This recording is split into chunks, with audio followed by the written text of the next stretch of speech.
తన గత సర్వీస్ రికార్డును కూడా పరిశీలించి బంధుత్వాల్లో ఉండే అంతర్గత విభేదాలను కూడా దృష్టిలో ఉంచుకొని ముద్దాయి గౌతమ్ గారి విన్నపాన్ని court మన్నించడమైనది.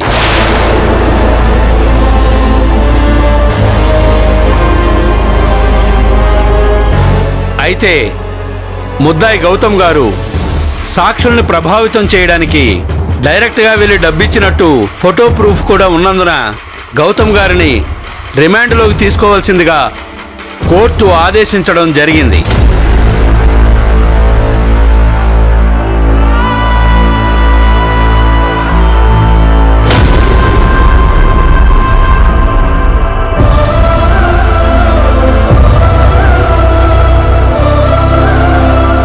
Now the court is adjourned.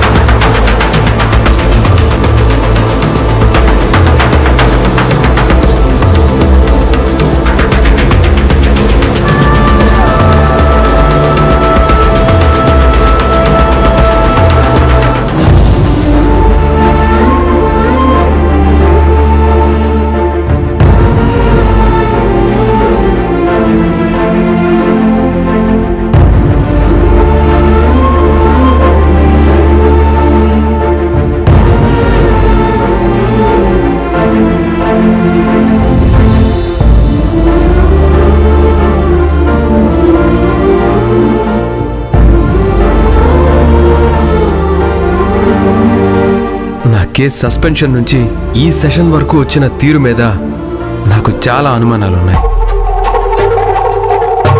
నేను లాయర్ మృణాలిని గారి మాట లెక్క చేయకుండా తన భర్తని అరెస్ట్ చేసినందుకు, తనని స్టేషన్కి రప్పించినందుకు నా మీద కక్షతో పసలేని వాదనలు చేస్తున్నారని నేను నమ్ముతున్నాను. మేడం, గౌతమ్ గారు ఇప్పుడు ఎవరిని లాయర్గా పెట్టుకుంటారంటారు?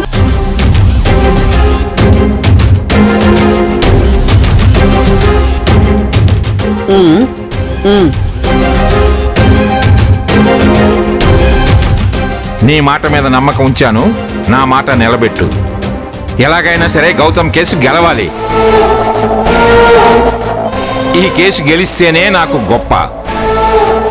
అదర్వైజ్ మృణాళిని కూడా వంటగదికే పరిమితమని నేను ఫీల్ అవుతా.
మీరు చాలా గ్రేట్, చాలా గొప్పగా ఆలోచించారు. మీరు తీసుకున్న నిర్ణయం ఒకరి జీవితాన్ని నిలబెట్టింది. మీరు గనుక మృణాలిని మేడంని ఆపి ఉండకపోతే ఈ కస్టడీ నుంచి, సస్పెన్షన్ నుంచి ఈజీగా తప్పించుకునేవారు. కానీ మీ పిన్ని పరువు బజార్ను పడుతుందని, ఇంటి పరువు వీధిని పడుతుందని మీరు అరెస్ట్ అవ్వడానికి సిద్ధపడ్డారంటే మీరు ఎంత ఉన్నతమైన వ్యక్తో అర్థమవుతుంది. మిమ్మల్ని చూస్తుంటే నాకు చాలా గర్వంగా ఉందండి. ఇందులో నేను చేసిందేమీ లేదండి. నేను ఆల్రెడీ చెప్పాను కదా, నాకేమైనా పర్లేదు కానీ మా పిన్ని పేరు బయటికి రాకుండా చూసుకుంటానని. ఇప్పుడు నేను అదే చేశాను. మీకేం కాదండి, మీకు నేనున్నాను. మిమ్మల్ని బయటికి తీసుకొచ్చే బాధ్యత నాది. I'll take care of you. I know Jhansi గారు, కానీ నేను కస్టడీలోకి వెళ్ళిపోతున్నాను. టామ్ మనుషుల్ని పట్టుకోవడానికి ప్లాన్ చేశాం, కానీ ఇప్పటి వరకు ఒక్కరిని కూడా పట్టుకోలేదు. వాళ్ళని పట్టుకోకపోతే నేను ఈ కేసు నుంచి బయటపడడం చాలా కష్టం. అవునండి, మీరు చెప్తుంది నిజమే. కానీ ఖచ్చితంగా నేను వాళ్ళని పట్టుకుంటాను.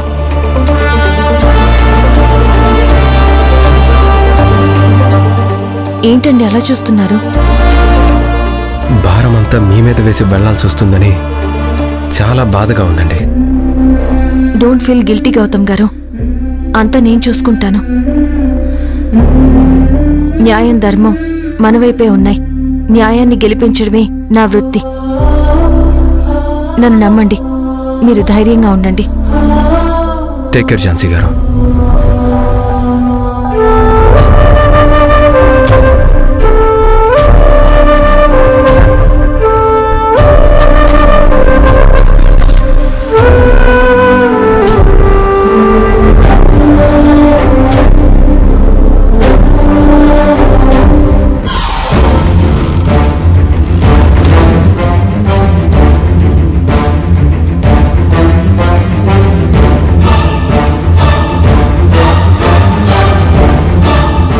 Madam,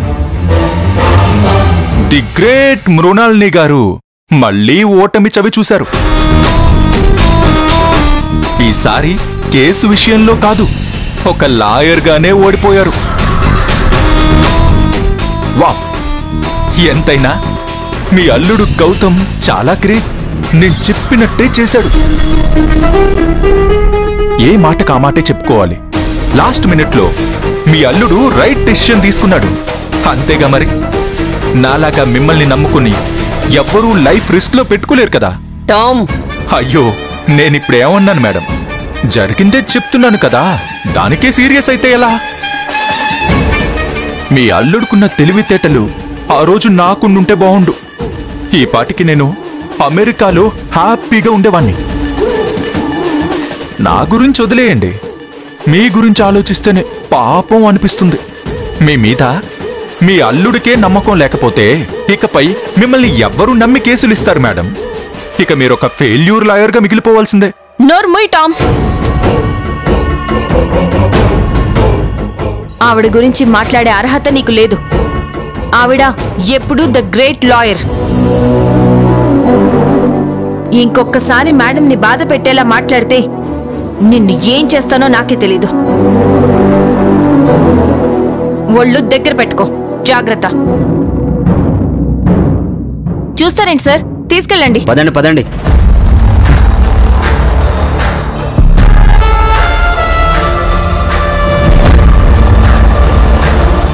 very clever. నువ్వు ప్లాన్ చేస్తే అస్సలు తిరుగుండదు.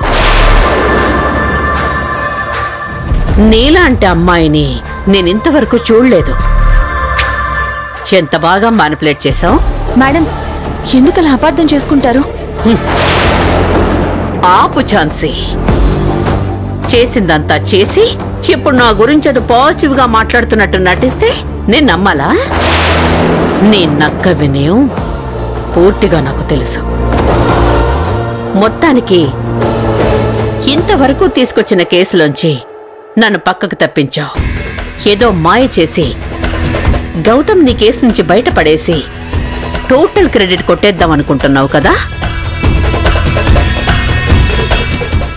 వావ్, ప్లాను అదిరింది.